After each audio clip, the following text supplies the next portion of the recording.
안녕하십니까. 저는 지금 나이를 벌써 40을 넘긴 검은 머리만큼이나 흰머리가 부쩍 많아진 여자입니다. 제 기구한 인생이 달라지기 시작한 건 고작 몇 년 되지 않았습니다. 저는 몇 년 전 달라진 인생을 살기 전까지 정말 힘들게 살아왔습니다. 하루하루 눈을 뜨는 게 두렵고 치가 떨릴 정도로 말입니다. 저는 왜 항상 힘든 일은 저에게만 찾아오는지, 제가 전생에 무슨 죄를 지었길래 이 모양 이 꼴로 살아야 하는지 고민이 많았습니다. 저의 지난 인생, 그리고 달라진 제 인생을 차근차근 여러분께 한번 살풀이하듯이 풀어보려고 합니다. 제 이야기를 끝까지 들어주시고 저의 내일을 함께 응원해 주시면 감사하게 생각하겠습니다. 저는 정말 찢어지게 가난한 집의 넷째 딸로 태어나 아무런 지원을 받지 못하고 항상 구박을 받으면서 살아왔습니다. 태어났을 때부터 울면 시끄럽다는 이유로 쫓겨나기 일쑤였고, 제가 할 수 있는 건 부모와 형제 자매의 눈치를 보면서 손가락을 빨아대는 일밖에 할 수가 없었습니다. 항상 구멍이 뚫린 옷을 감추며 입어야 했고, 밖에 나가서 뛰어논다는 건 상상도 할 수 없는 일처럼 여겼습니다. 저는 배가 고플 때도, 마음이 허전할 때도, 구박을 받을까 눈치를 볼 때에도 항상 엄지손가락을 쭉쭉 빨면서 구석에 쭈그려 앉아 있었습니다. 그래서 제 엄지손가락이 약간 기형의 형상을 띠고 있는데, 하도 손가락을 빨아버릇해서 모양이 휘어 이상하게 자란 것입니다. 정형외과에 일찍 가서 치료만 받았어도 제 손가락이 이렇게 이상한 모양으로 자라지 않았을 텐데, 우리 부모는 저를 병원에 데려가는 것을 사치라 여겼습니다. 그 시절이 이런 거 하나 고치지 못하는 낙오된 시대도 아니었는데도 말입니다. 우리 부모가 애를 5이나 낳은 건 아들이 필요해서가 아니었습니다. 그냥 피임에 무지했던 부모는 생기는 대로 아이를 낳아 키운 것이죠. 아니, 키웠다기보다는 낳아놓고 방치를 했다는 표현이 더 어울릴 것 같습니다. 차라리 아들을 낳고 싶어서 어쩔 수 없이 딸을 줄줄이 낳은 것이라면 처지가 덜 슬펐을 수도 있겠다 싶을 정도였습니다. 첫째 오빠는 어릴 때 열병을 심하게 앓는 바람에 소아마비가 와서 몸의 반쪽을 절면서 지내는 사람이었습니다. 몸이 자기 마음대로 움직이지 않았기에 상당히 소심하고 누구든 자기를 도와야 한다고 생각하는 피해의식에 사로잡혀 있는 인간이었습니다. 제가 다른 일을 하느라 첫째 오빠가 움직이려고 할 때 도와주지 못하는 날이라도 생기면 첫째 오빠는 이렇게 사느니 죽는 게 낫겠다면서 부모 앞에서 난동을 부렸습니다. 제일 처음 낳은, 그것도 아들의 입에서 그런 소리가 나온다고 부모는 항상 울면서 저와 다른 형제들을 타박하고 구박을 했습니다. 특히 막내였던 제가 집에 붙어 있었던 시간이 제일 많았기 때문에 부모는 항상 제 탓을 하면서 첫째 오빠를 잘 돌보라고 신신당부를 했습니다. 지금은 몸을 사용하기 힘들어서 아무것도 못하는 중이지만, 나중에 의술이 발달하면 소아마비로 반을 절게 된 인간들도 다 고칠 수 있게 될 것이라며 버티라 하셨습니다. 둘째 언니는 아주 멀쩡했고 아주 똑똑했고 아주 당찬 사람이었습니다. 그래서 언니는 20살이 되자마자 집을 떠나 도망쳤습니다. 언니는 고등학교도 나오지 못한 채로 부모 대신 돈을 벌어야 하는 집안의 실질적인 가장이나 다름없는 사람이었습니다. 노예처럼 항상 아침부터 저녁 늦게까지 일을 했고, 벌어온 돈을 전부 부모에게 빼앗기는 삶을 살아야 했던 불우한 여자였습니다. 저는 언니보다 훨씬 더 어렸기에 집에서 첫째 오빠의 뒷바라지를 하고 있었고, 언니는 그런 제 몫의 돈까지 벌어오라는 부모의 말에 떠밀려 닥치는 대로 일을 해야 했습니다. 너무나도 필요한 일상에 언니가 시들어버린 풀떼기처럼 나불나불거릴 때서야 이 집을 떠나야지만 살 수 있을 거란 생각이 들었나 봅니다. 저에게만 살짝 도망가라는 말을 남기고 모두들 잠든 새벽에 홀연히 사라져버렸습니다. 둘째 언니가 도망을 쳤다는 사실을 알게 된 부모는 분노했고, 밤이고 낮이고 언니가 떠난 대문을 향해 저주를 퍼부었습니다. 돌에 맞아 죽을련, 가다가 차에 치여 죽을련 하면서 차마 부모로서는 입에 담지도 못할 말들을 퍼부었습니다.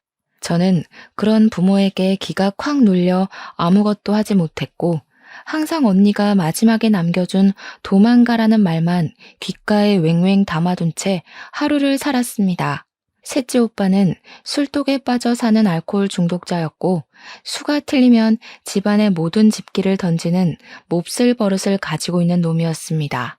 부모조차도 그를 말릴 힘이 없어서 항상 셋째 오빠를 피해 몸을 숨겨야만 했습니다.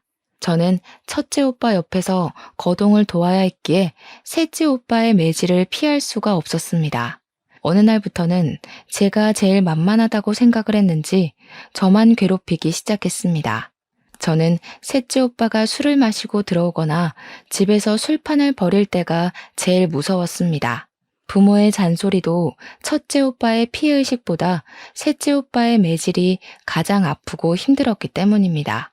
우리 막내는 태어나고 얼마 되지 않아 갑자기 죽어버렸기에 기억도 나지 않습니다. 그러다 보니 세월이 지나 제가 17이 되었을 때부터 이 집안에서 일을 할 수 있는 사람은 오로지 저 하나뿐이었습니다. 이미 둘째 언니는 도망을 간 상태였고 거동이 불편한 첫째 오빠, 술에 취해 있는 셋째 오빠를 대신해 그 몫을 해낼 사람은 저뿐이었습니다. 저도 둘째 언니처럼 도망이라도 갈 수 있었다면 얼마나 좋았을까요? 하지만 우리 부모는 그렇게 호락호락한 사람이 아니었습니다. 둘째 언니가 도망을 가버린 그날 이후부터 줄기차게 저를 감시하고 들었기 때문입니다.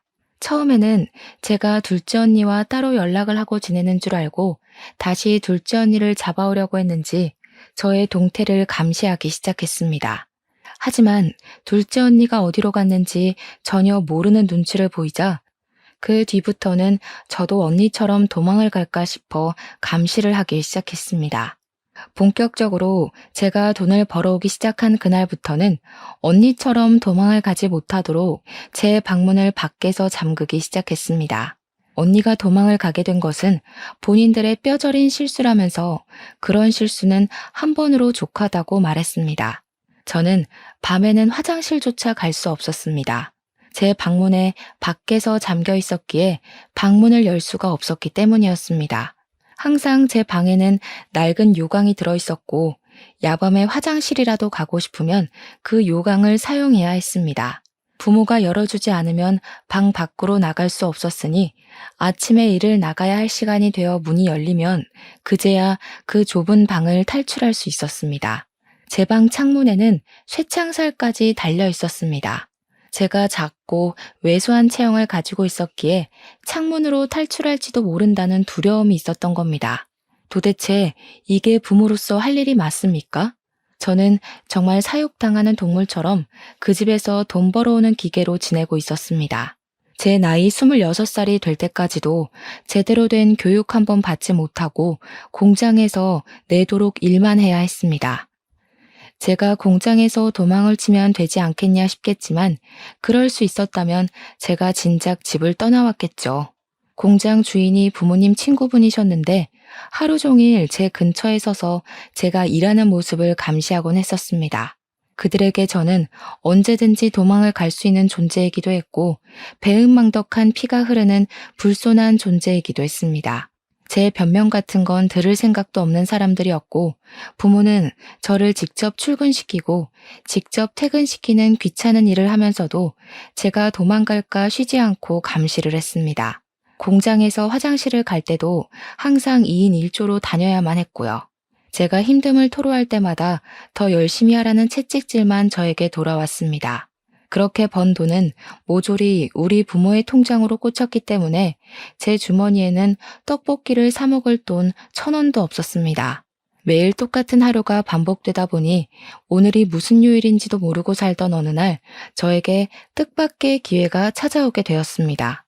공장을 사찰하러 온 본사 직원의 눈에 제가 딱 들어오게 되었던 것입니다. 근속도 매우 좋고 야근이고 특근이고 빠짐없이 참여하고 공장에서 저만큼 오랜 시간 꾸준히 일을 했던 사람도 없었던 것입니다.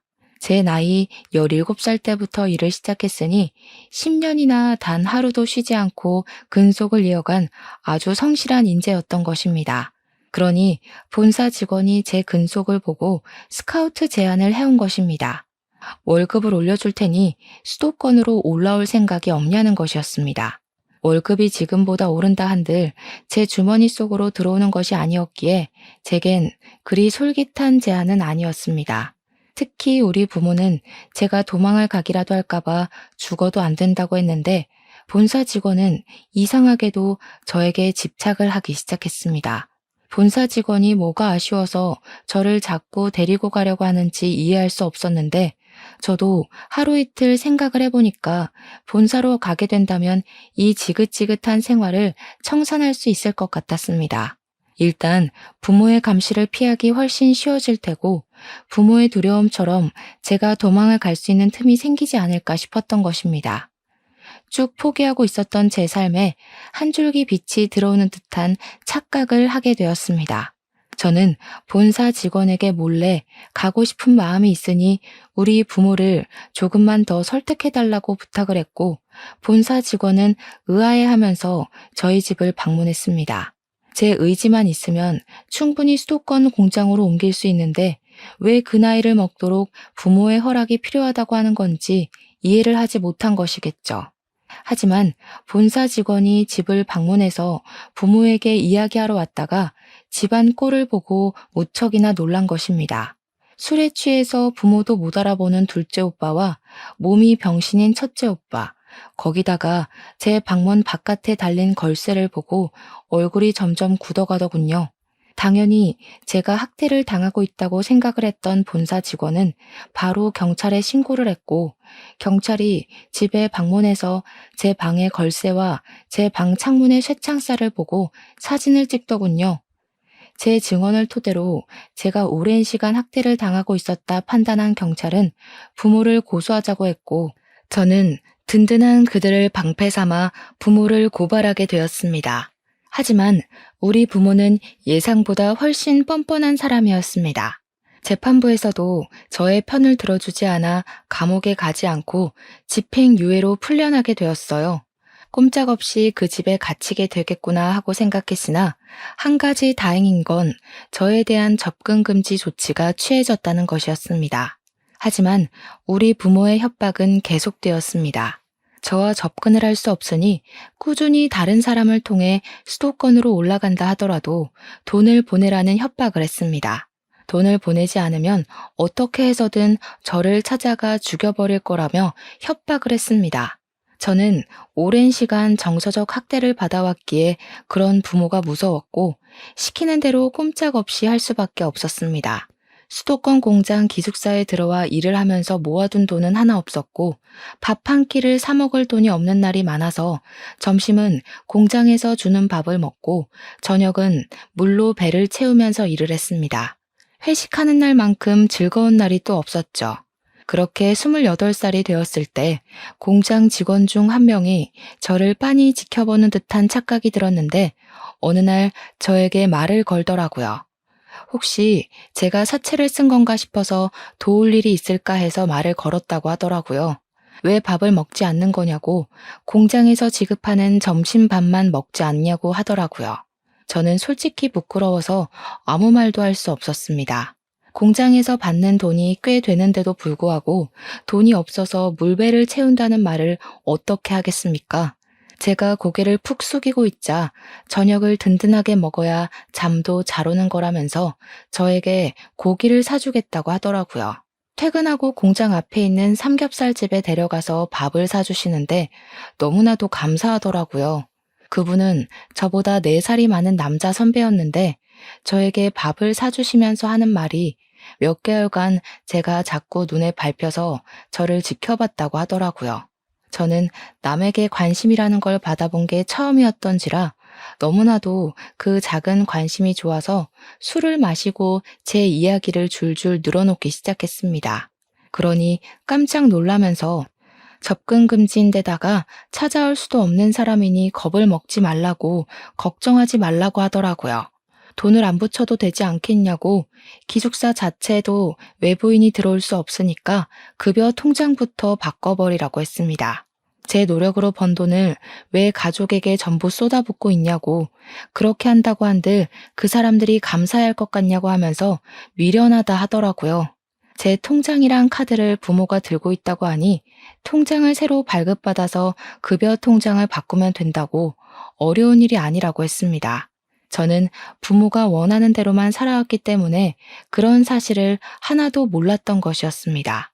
저는 결국 그 선배의 도움으로 통장을 새로 발급받을 수 있었고, 새 통장으로 월급 통장 또한 교체를 하게 되었습니다. 선배는 저에게 휴대폰 번호도 바꿔버리는 것이 좋겠다고 했고, 인터넷에 들어가서 손쉽게 번호도 바꾸어 주었습니다. 그리고 경찰서에 다시 찾아가서 접근금지 연장 신청을 하라고 하더군요. 저는 접근금지 연장 신청이라는 게 있는지도 몰랐기 때문에 경찰서에 찾아가 이것저것 물어보았고, 학대 이력과 집행유예 기간을 인정받아 접근금지 기간을 연장시킬 수 있었습니다. 그 모든 일이 일사천리로 이어지자 부모는 공장으로 전화를 해서 저를 당장 바꾸라고, 고향으로 내려오게 하라고 난리를 쳤습니다. 하지만 부모의 생때는 저에게나 통했던 것이지 남들에게는 그냥 정신 나간 진상인간들로밖에 보이지 않았던 것입니다. 제가 처한 상황을 미리 공장 측으로 말을 해두고 본사 직원이 경찰서에 신고를 했던 이력과 소문이 공장에 떠돌고 있었기에 부모가 저에게 직접적으로 연락할 수 있는 방법은 존재하지 않았습니다. 거기다가 접근금지 명령을 어기게 되면 집행유예 기간이라 가중처벌을 받을 수 있어서 부모가 함부로 절 찾아오지 못했습니다. 하지만 우리 불도저 같은 부모는 몇 번이나 공장 앞으로 저를 찾아왔어요. 물론 저를 만나지는 못했습니다. 공장 특성상 관계자 이외에는 출입이 금지되어 있었기 때문에 부모는 허공에 대고 제 욕을 하고 사라지는 일밖에 할 수 없었네요. 월급날 저는 처음으로 제 통장에 찍힌 260만 원을 보고 너무 놀라서 눈물을 줄줄 흘렸습니다. 저는 그 돈을 어떻게 써야 하는지도 몰라서 그냥 제가 너무너무 먹고 싶었던 떡볶이를 사 먹었습니다. 시장에서 파는 2,000원짜리 떡볶이 말고 2인분에 12,000원이나 하는 즉석 떡볶이를 저를 도와준 선배와 함께 가서 사 먹었습니다. 선배는 저에게 참으로 힘들게 살았겠다면서 그동안 고생했다고 저의 처지를 안타까워하면서 위로도 해주었습니다. 본인은 홀어머니와 둘이 살고 있는데 자기도 참 힘들게 살았었던 과거가 있어서 제가 사채 빚에 쪼들리고 있는 줄 알았다고 했습니다. 지금은 물론 빚도 다 갚았고 홀어머니가 운영하는 식당 장사가 무척이나 잘 되고 있어서 여유 있게 살고 있긴 하지만 과거를 생각하면 치가 떨릴 정도로 힘들었다고 하더라고요. 공장에서 일한 지 오래됐죠? 네, 저 이제 12년 차예요, 벌써. 와, 엄청 동안이네. 그러면 나이가 32살? 나랑 동갑이라고요? 나보다 어리다고 하지 않았어요? 네, 저 28살이에요. 제가 공장에서 17살 때부터 일을 했거든요. 17? 학교도 안 다니고 공장에서 일을 했단 말이야? 어떻게 부모라는 탈을 쓰고 그런 기본 교육까지 못 받게 하고 돈이 뭐라고 그 어린 학생을 공장에 취직을 시켜서 이 나이 먹도록 착취를 할 수가 있어. 선배는 마치 자기 일처럼 화를 내주었고 저는 그게 고맙기도 하고 속이 시원하기도 해서 눈물이 절로 났습니다. 타인에게 받은 따뜻한 온정이라 너무 좋았어요. 저는 자연스럽게 선배와 어울려 다니기 시작하면서 선배에게 동료 그 이상의 감정을 느끼기 시작했습니다. 제가 어릴 때부터 잘 먹지 못해서 엄청 말랐었는데 선배는 제가 살이 쪄야 한다고 공장 근처에 맛집이 엄청 많은 거 알고 있냐며 물어보시더라고요. 사실 저는 뭘 먹어도 너무너무 맛있었거든요. 그래서 맛집을 잘 모른다고 하니까 저를 데리고 이 집 저 집 다니면서 맛있는 걸 찾아 먹여주기 시작했습니다. 세상에 어디서도 못 본 맛있는 음식들이 너무 많더라고요. 저는 살도 점차 오르기 시작했고 얼굴 때깔도 고와지기 시작했습니다. 피쩍 말랐을 때는 인기도 없었고 누가 먼저 말을 걸거나 하는 일이 없었는데 오히려 살이 좀 붙고 얼굴 안색이 좋아지고 하니까 사람들이 따라붙더라고요. 공장 남자 직원들에게 선물도 처음 받아봤다니까요. 그러니까 선배가 저한테 그런 말을 하더라고요. 자기 눈에만 보기 좋아진 게 아닌 것 같아서 조바심이 난다고. 자기랑 연애 한번 해보자고요.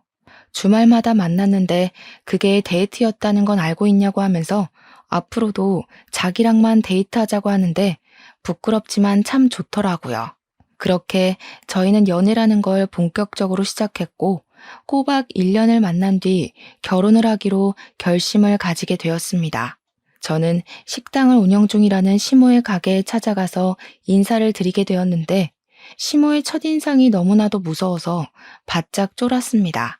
얼굴에 심술이랑 욕심이 덕지덕지 붙인 인상이었는데 마치 우리 엄마를 보는 듯한 기분이 들어서 마음 한구석이 콩닥콩닥 걸렸습니다. 제가 인사를 드리고 나니까 갑자기 저한테 손이 좀 빠르냐고 물어보시더니 일을 도우라고 하면서 앞치마를 툭 던지시더라고요. 제가 늘 집에서 학습이 되었던 복종 반응이 있었기 때문에 아무렇지 않게 앞치마를 맸습니다. 그러니 남편이 저한테 지금 뭐 하는 거냐고 당장 앞치마를 벗으라고 이야기를 하더라고요. 시모를 향해서 인사를 드리러 온 거지 일하러 온 게 아니라면서 딱딱하게 얼굴을 굳히고 이야기를 했습니다.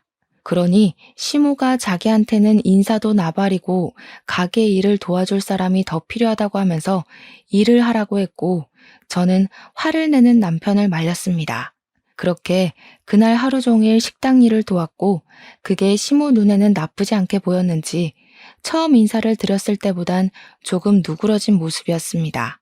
제가 집안일을 어릴 때부터 도맡아 했기에 소질이 조금 있었거든요. 둘째 언니가 돈을 벌러 나간 이후부터 집안일은 모두 제 몫이었으니까요.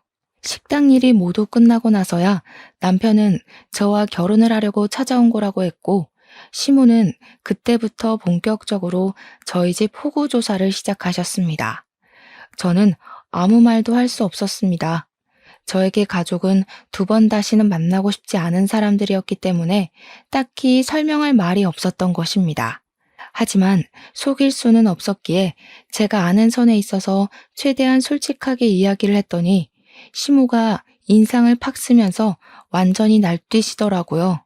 이 결혼은 절대 반대라고 빠져도 너무 빠지는 집 처자를 데리고 온 거 아니냐면서 자기 눈에 흙 들어가기 전까지 안 된다고 면전에 대놓고 말씀을 하시더라고요. 제발 허락을 해달라며 남편과 저는 무릎을 꿇고 빌었고 시모는 무릎을 백날 꿇어봐야 죽어도 안 된다는 말만 반복하셨습니다. 시모의 결사반대에도 불구하고 저와 남편은 헤어질 수 없어서 결국 저희는 혼인신고부터 해버리자는 마음을 가지게 되었습니다.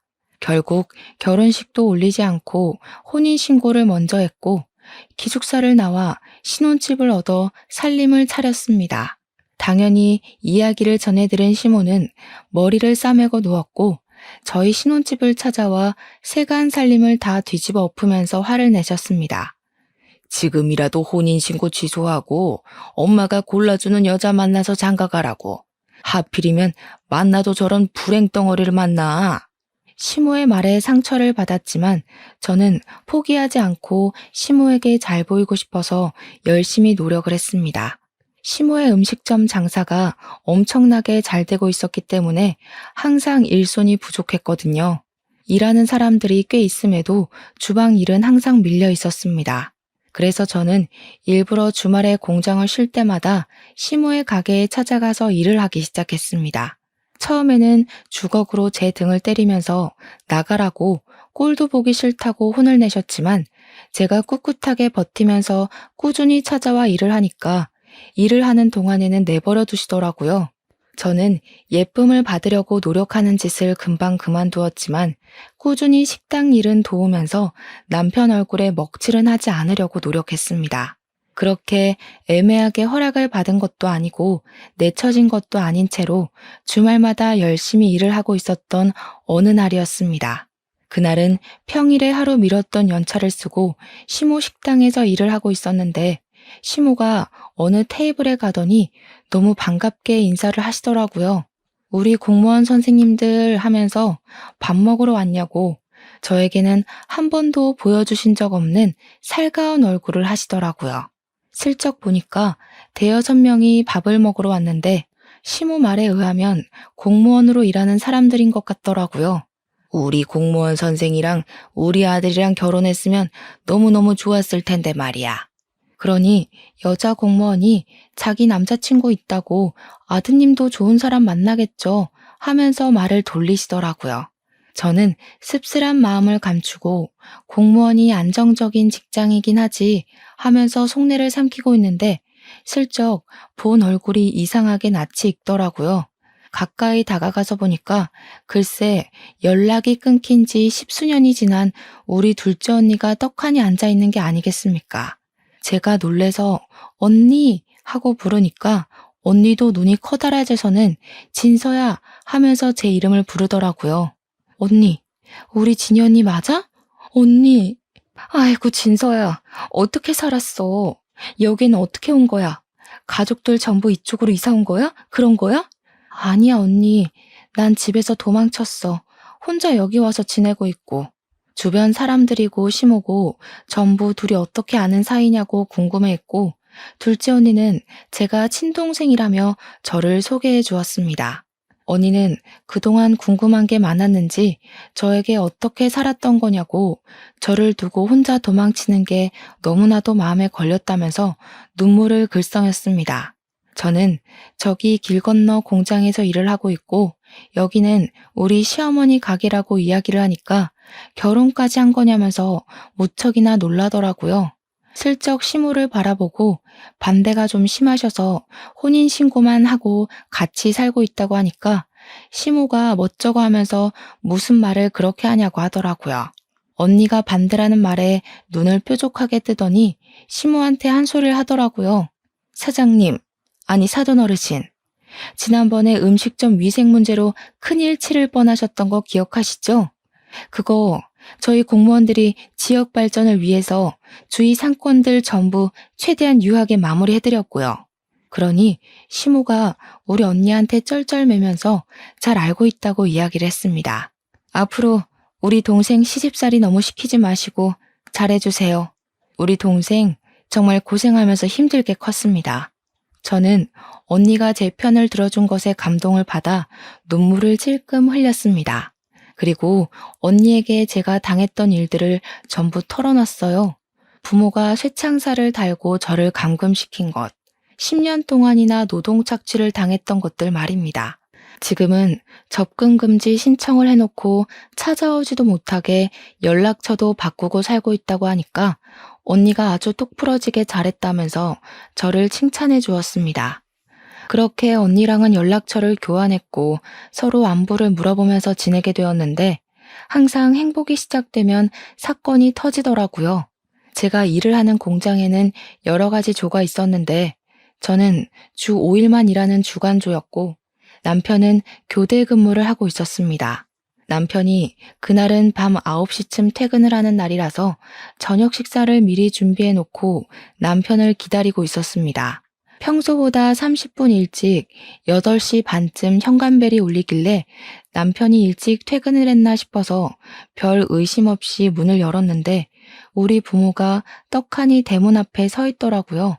저는 놀래서 문을 닫으려고 했지만 부모가 한 발 더 빨랐고 제 머리채를 쥐어뜯으면서 문을 열고 밀고 들어왔습니다. 저한테 망할 년이니 못돼 처먹은 년이니 하면서 저를 막 이리저리 끌고 내동댕이 치고 발길질을 시작했습니다. 당신들 지금 접근금지 명령을 어긴 거야. 내가 경찰에 신고할 거야.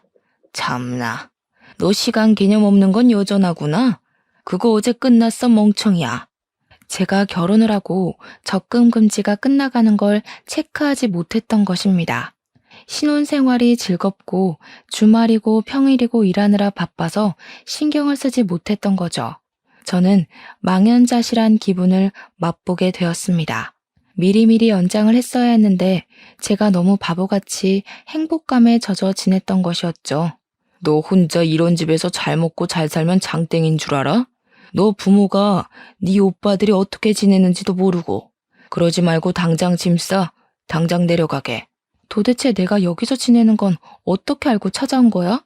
등본만 떼도 싹 다 나오는 걸 아직 모르고 살았니? 내가 가긴 어딜 가. 여기가 내 집이야. 나 결혼도 했고, 이제 당신들이랑 같이 살면서 노예처럼 굴지 않을 거야. 나도 내 인생을 살 거라고. 제가 악다구니를 쓰는 사이에 우리 남편이 퇴근을 해서 집으로 돌아왔고 집안 꼴을 보고는 놀래서 거실로 들어왔습니다. 제가 주저앉아서 엉엉 울고 머리는 산발해서 있으니까 남편이 저에게 다가왔는데 그 순간 우리 아빠가 남편의 뺨을 세차게 쳤습니다. 네가 우리 딸을 꼬여낸 못된 놈이냐면서 소리를 지르고 남편은 이거 다 폭력이라고 신고하겠다고 맞서 싸웠습니다. 경찰을 부르겠다는 소리에 부모가 덜컥 겁을 먹었는지 잠시 조용해지더라고요. 자기들이 한 일이 불법적인 일이라는 걸 잘 알고 있는지 말로 하자고 하더니 남편과 저에게 무리한 요구를 시작했습니다. 우리도 돈만 꼬박꼬박 보내주면 이럴 일 없어. 매달 200만 원씩만 보내주면 우리도 조용히 고향 내려가서 살게. 도대체 200만 원이 네 집 개 이름입니까? 제가 한 달에 버는 돈이 잔업 다 해야 260만 원인데 어디서 200만 원을 달라고 하는 건지. 저는 절대로 못 준다고 날강도가 따로 없다고 바락바락 대들었습니다. 우리 남편도 제 의견에 동의를 하는지 그렇게는 드릴 수 없다고 이야기를 했습니다. 그러니 부모가 저를 낳고 키움값 받는 건데 뭐가 문제냐고 당당하게 말을 하는데 도대체 저를 키우는데 돈을 얼마나 썼다고 그런 말을 하는 건지 어이가 없더라고요. 손가락을 하도 빨아서 기형인 것도 매번 구멍난 누더기 옷만 입었던 것도 전부 물려받은 건데 저에게 드린 돈이 도대체 얼마인지 저도 궁금하더군요. 결국 남편이 경찰에 신고를 하겠다고 나서자 일단 본인들은 고향으로 내려갈 테니 돈은 꼬박꼬박 보내라면서 자기들 할 말만 하고 사라지더라고요. 저는 결국 서러운 마음에 언니에게 이 이야기를 했고 언니는 저에게 등본 열람을 막아놨어야 하는 거라고 이야기를 해주었습니다. 저는 몰랐는데 가족 간에도 등본 열람을 하지 못하게 막는 방법이 있다고 하더라고요. 그러면 주소지도 감출 수 있다고요. 언니가 공무원이었기에 그런 부분은 빠삭하게 알고 있었던 겁니다.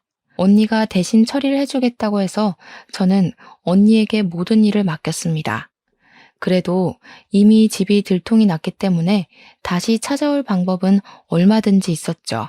이를 어찌해야 하나 고민을 하다가 저희는 결심을 했습니다. 일찍 전세를 빼고 시댁에 들어가서 살기로 말입니다. 시모는 저를 보면서 별 지랄을 다 하게 만든다고 구박을 주었지만 저희가 먼저 살아야 하지 않겠습니까? 언제든지 부모가 저를 찾아와서 난동을 부릴 수 있다는 불안감을 가지고 살고 싶지 않았습니다. 그렇게 몇 주간 조용히 지내는 듯 했는데 제가 돈을 보내지 않자 부모가 또 찾아오고 말았습니다. 집을 찾아가도 사람 사는 냄새가 나지 않자 저희가 어디에 사는지를 알아내기 위해서 공장 앞에서부터 대기를 타고 미행을 하기 시작했던 것입니다. 저는 일찍 퇴근을 해서 부모와 마주치지 않았는데 우리 남편은 교대조로 근무하고 있었기 때문에 부모가 남편을 발견하고 미행을 했던 것입니다. 우리 남편은 그걸 집에 돌아오는 중간쯤에 눈치를 챘고 바로 시댁으로 오지 않고 빙빙 돌면서 부모를 따돌리려고 했습니다. 그러다가 결국 차도 앞에서 미행을 눈치챈 남편을 붙잡고 돈을 내놓으라며 실랑이가 벌어지게 되었던 것입니다. 우리 아빠가 계속해서 돈을 못 주겠다고 강짜를 부리자 열이 받아 남편을 확 밀쳤는데 그대로 도로에 떠밀리면서 사고가 난 것입니다. 신고를 받고 쌩하게 달려오던 큰 트럭에 우리 남편이 받치게 되었고 놀란 사람들이 119에 신고를 해서 긴급으로 이송이 되었지만 결국 그대로 눈을 감게 됐어요. 그곳이 큰 도로였고 트럭 운전수를 비롯해서 길거리에 있던 사람들이 전부 목격한 사실을 증언을 해주었습니다. 우리 부모는 상해죄가 아닌 살인죄로 재판을 받게 되었고 남편을 밀쳐서 사망하게 한 아빠는 징역 30년형을 받았습니다. 옆에서 같이 거들었던 우리 엄마는 끝까지 자기는 고의가 아니었음을 주장했지만 공모를 한 혐의가 인정되어 20년형을 받게 되었습니다. 둘 다 억울하다고 하면서 항소를 하겠다고 난리를 쳤지만 변호사 비용도 없는 그 인간들이 뭘 할 수 있겠습니까? 장애가 있는 아들이 있다고 눈물로 읍소를 하며 자기들이 20년, 30년 감옥에 살면 나라가 자기 아들을 죽이는 거라고 난리를 쳤습니다. 하지만 법원에서는 보호시설로 아들들을 옮기면 되지 않겠냐는 결정을 내리고 받아주지 않았습니다. 거기다가 저를 학대하고 접근 금지가 끝나자마자 저를 찾아와 난동을 부렸던 점까지 연결이 되면서 가중처벌을 받게 되었습니다. 하지만 그런 처벌을 받았다고 제 마음이 누그러지거나 풀리는 것은 전혀 없었습니다. 저는 하루아침에 남편을 잃은 과부가 되었고 하루하루 눈을 뜨는 게 괴로웠습니다. 더욱더 괴로웠던 건 제가 시댁에서 시모와 함께 지내고 있었다는 사실이었습니다. 시모는 하나뿐인 아들을 저 때문에 잃게 되었다면서 저를 볼 때마다 분노에 가득 차 있었습니다. 제가 죽었어야 했는데 자기 아들이 죽었다며 저를 원망했습니다. 하지만 가해자가 제 부모인데 제가 뭘 어쩌겠습니까? 저는 하염없이 눈물만 흘렸죠. 시모는 결국 저에게 집을 나가라고 했습니다. 그런데 글쎄 그 와중에 남편의 사망보험금에 대한 존재를 알게 됐습니다. 남편이 사망보험금을 제가 받을 수 있게 가입을 해줬었는데 그걸 시모가 알고 보험금을 내놓으라며 악다구니를 쓰기 시작했습니다. 우리 아들 목숨값을 왜 가해자 딸인 네가 받냐? 당장 내놔. 그 돈으로 네가 행복하게 사는 꼴 나는 죽어도 못 본다.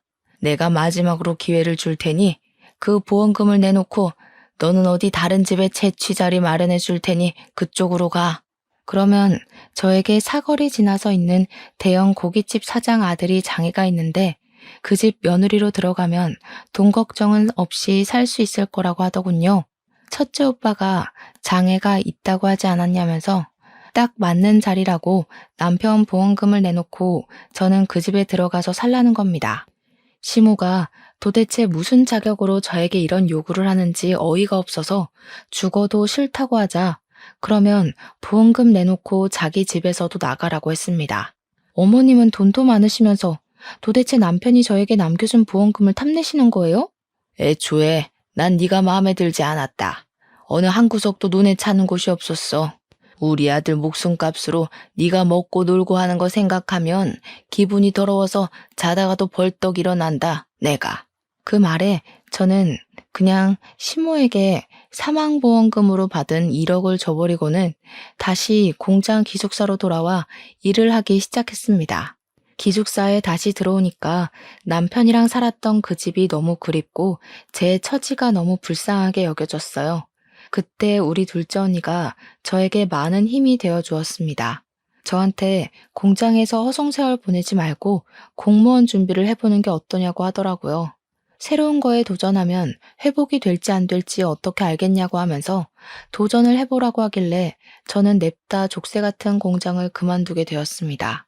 근속 연도가 꽤 있었기에 퇴직금 받은 걸로 작은 방을 하나 구해서 언니의 조언대로 공무원 시험 준비를 시작했습니다. 제가 고등학교도 졸업하지 못한 중졸이었기에 공부하는 게 정말 쉽진 않았습니다. 그렇게 1년간 검정고시 준비를 했고 공무원 시험을 3년이나 준비를 한 뒤 결국에는 당당하게 합격을 하게 되었습니다. 지방직으로 합격을 했던 터라 저는 전라도 순창에 있는 작은 동사무소에 발령을 받게 되었고 저는 또다시 타지로 떠나게 되었습니다. 36의 나이에 신입으로 일을 한다는 게 참 힘들었지만 정이 많은 사람들 덕분에 보람이 차기도 했습니다. 그렇게 나이가 40을 넘기고 저는 그 마을에 완벽하게 적응을 해서 열심히 봉사도 다니고 일도 하면서 하루를 바쁘게 살았습니다. 언니와는 간간히 연락을 하고 지냈고 여전히 그 동네에서 살고 있는 언니에게 많은 이야기를 듣게 되었습니다. 제가 제일 놀랐던 이야기는 시모의 식당에 불이 나는 바람에 갑자기 식당이 사라지고 어느 날부터 시모 또한 보이지 않는다는 이야기였습니다.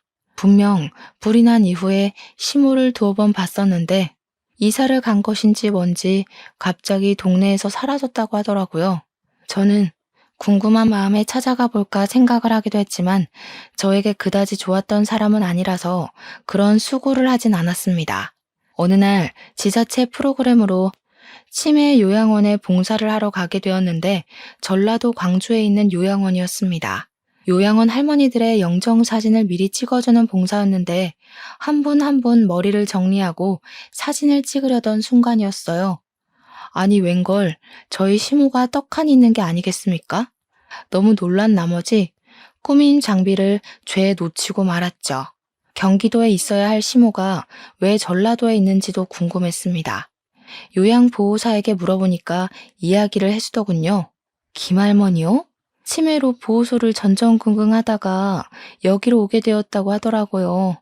가족도 없고 며느리가 하나 있다고 하던데 등본 열람도 안 되게 해놔서 연락도 못했고요. 그 며느리가 바로 저 아니겠습니까? 시모가 치매라는 것도 너무나도 놀라웠습니다. 증상이 꽤 심해서 아예 기억을 못한다고 하더라고요. 저는 시모에게 다가가서 혹시 저를 알아볼까 싶어서 물어보았습니다. 혹시 저 알아보시겠어요? 너, 자개장, 자개장. 건드리지 마. 너 자개장. 저는 자개장을 외치는 시모의 증상이 정말 심하구나 싶었습니다. 그런데 갑자기 시모가 까만 동공으로 저를 빤히 보더니 누구세요? 누구세요? 하더라고요. 참 치매라는 게 무서운 거더군요. 한편으로는 짠한 마음도 들었고요. 32살부터 40이 훌쩍 넘은 시간까지 남편을 묻고 잘 살고 있었다고 생각했는데 시모를 보니까 또 남편 생각이 나더라고요. 치매로 모든 걸 잊게 된 시모가 부럽기도 했습니다. 그렇게 8개월이라는 시간이 지나는 동안 가끔 시모를 들여다보러 요양원에 찾아갔었는데 시모가 죽었다는 연락을 받게 되었고 저는 장례식에 참석을 했습니다. 제가 며느리였으니 사망신고도 하고 정리할 게 더 없나 시모의 통장을 살피는데 현금이 한 푼도 없더라고요. 이상했죠. 제가 남편 사망보험금도 1억이나 던지고 나왔고 시모 식당 장사가 꽤 잘 돼서 현금이 많았거든요. 거기다가 불이 나서 식당이 전소됐으니 화재보험 보상금도 받았을 거고요. 통장에 돈이 없으니 정리할 것도 없겠다 싶었는데 문득 시모 집이 생각이 나더라고요. 갑자기 치매 증상이 왔으면 집 정리도 못했겠다 싶어서 하루 연차를 내고 경기도에 있는 시모 집을 찾아가니 정말 뽀얗게 먼지가 쌓여 있었습니다. 내부 정리를 하고 집도 팔아야겠다 싶어서 정리를 시작했는데 구석에 자개장이 있는 게 아니겠습니까? 시모가 저를 보고 자개장 했던 것이 생각이 나서 이리저리 보니 자물쇠로 입구가 잠겨 있던 것이 녹이 많이 쓸어 살짝만 힘을 줘도 열리더라고요. 근데 그 자개장 안에 글쎄 현금 다발이랑 금괴가 있는 게 아니겠습니까? 저는 너무 놀라서 입을 떡 벌렸습니다. 시모가 은행도 못 믿은 건지 돈이 생기면 전부 금으로 바꾸고 현금을 다발로 모아서 넣어두었던 겁니다. 거기에는 남편의 사망보험금과 화재보험금까지 다 있는 듯 했습니다. 1kg짜리 금괴가 10개는 넘게 있었거든요. 저에게 마지막에 자개장이라고 외친 게 저에게 이걸 주려고 했던 건지 절대 뺏기지 않겠다고 한 건지는 모르겠지만 저는 그것들을 전부 들고 나왔습니다. 우리 남편의 목숨값을 찾았다고 생각하니 차마 쓰진 못하겠더라고요.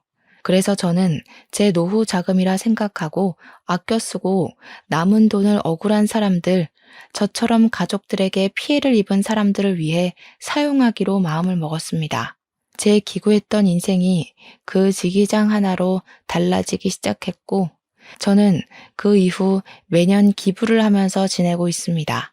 지옥과도 같았던 인생이었지만 끝은 이렇게 꽃 만개하는 봄처럼 다가왔어요.